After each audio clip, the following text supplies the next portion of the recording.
Bengal news time India. Uttar Pradesh के सभी 403 विधानसभा सीटों पर वोटों की गिनती चल रही है और रुझानों में भारतीय जनता पार्टी यानी बीजेपी को बहुमत मिल गया है।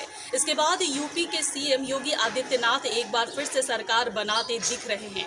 दोबारा मुख्यमंत्री बनने के साथ ही साथ योगी आदित्यनाथ इतिहास रच देंगे और उनके नाम कई रिकॉर्ड भी दर्ज हो जाएंगे। उत्तर प्रदेश में सरकार बनाने के साथ ही साथ योगी आदित्यनाथ पहले ऐसे मुख्यमंत्री बन जाएंगे जो 5 साल का कार्यकाल पूरा करने के बाद दोबारा सत्ता में आएंगे। उत्तर प्रदेश के इतिहास में अब तक ऐसा नहीं हुआ है। इससे पहले यूपी में कई मुख्यमंत्री दोबारा सत्ता में आ चुके हैं, लेकिन उनमें से किसी ने पहले 5 साल का कार्यकाल पूरा नहीं किया था। इनमें संपूर्णानंद चंद्र, भानु गुप्ता और हेमवती नंदन बहुगुणा तक के नाम शामिल हैं। योगी आदित्यनाथ साल 2017 में उत्तर प्रदेश के मुख्यमंत्री बने थे, सभी को याद है, और वह 5 साल का कार्यकाल पूरा कर चुके हैं। योगी आदित्यनाथ लगातार दूसरी बार अपनी पार्टी को सत्ता दिलाएंगे और उत्तर प्रदेश के इतिहास में ऐसे पहले मुख्यमंत्री बनेंगे जिसके नेतृत्व में 5 साल का कार्यकाल पूरा करने के बाद कोई दल फिर से सत्ता में वापस लौट रही है। उत्तर प्रदेश, पंजाब और 5 राज्य में हुए विधानसभा चुनाव के नतीजे सामने आ रहे हैं। शुरुआती रुझानों की बात करें तो बीजेपी एक बार फिर से यूपी, उत्तराखंड, गोवा और मणिपुर में सरकार बनाती हुई नजर आ रही है, जबकि पंजाब में आप की सरकार बन रही है। पंजाब में आम आदमी पार्टी का तूफान चला है और जहां पार्टी 90 सीटों पर पहुंच रही है। खबरें जो मिल रही है, उत्तर प्रदेश में बीजेपी ऐसी पार्टी बनकर उभरी है जो लगातार दूसरी बार बहुमत के दम पर सत्ता में आ रही है। उत्तराखंड, गोवा में भी बीजेपी सरकार को रिपीट कर रही है। अयोध्या की अगर बात करें तो उत्तर प्रदेश के अयोध्या की कुल 5 सीटों में से 4 में भाजपा आगे चल रही है और 1 सीट पर सपा ने बढ़त बनाई हुई है। अयोध्या के गोसाईगंज विधानसभा सीट से बात करें, सपा प्रत्याशी अभय सिंह 2600 वोटों से आगे चल रही है और भाजपा प्रत्याशी आरती तिवारी उनसे पीछे है।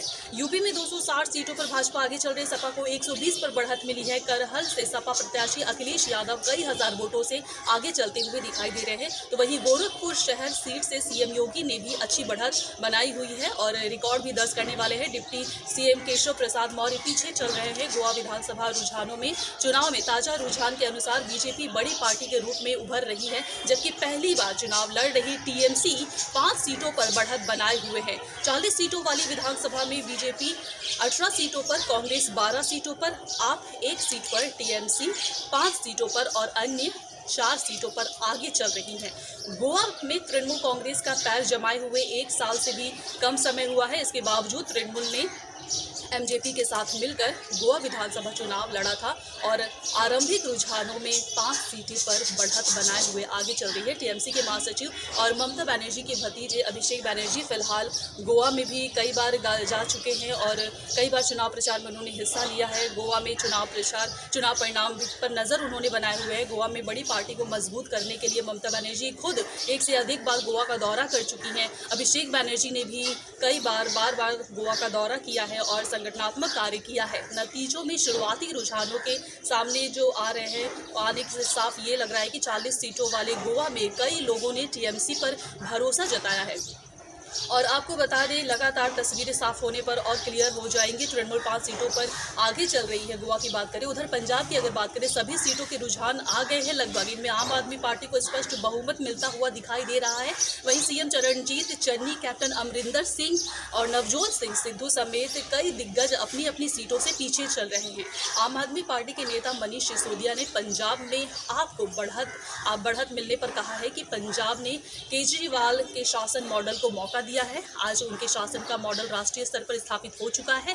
यह आम आदमी पार्टी की जीत है। तो पंजाब की ये रुझान जो लगातार सामने आ रहे हैं, पंजाब में आम आदमी पार्टी 89 सीटों पर आगे चुनाव बढ़ रही है। चुनाव आयोग के अनुसार पंजाब में आम आदमी पार्टी 89 और शिरोमणि अकाली दल 7, कांग्रेस 13 और 8 अन्य सीट पर जो है आगे चल रहे हैं। गोवा के सभी 40 सीटों पर आधिकारिक रुझानों में भाजपा 18 और कांग्रेस 12 सीटों पर आगे चल रही है।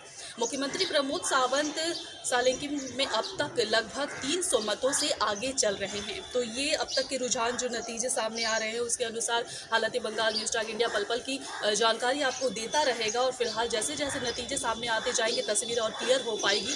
तो फिलहाल हमें दीजिए इजाज़त और देखते रहिए हालात बंगाल न्यूज टाइम इंडिया।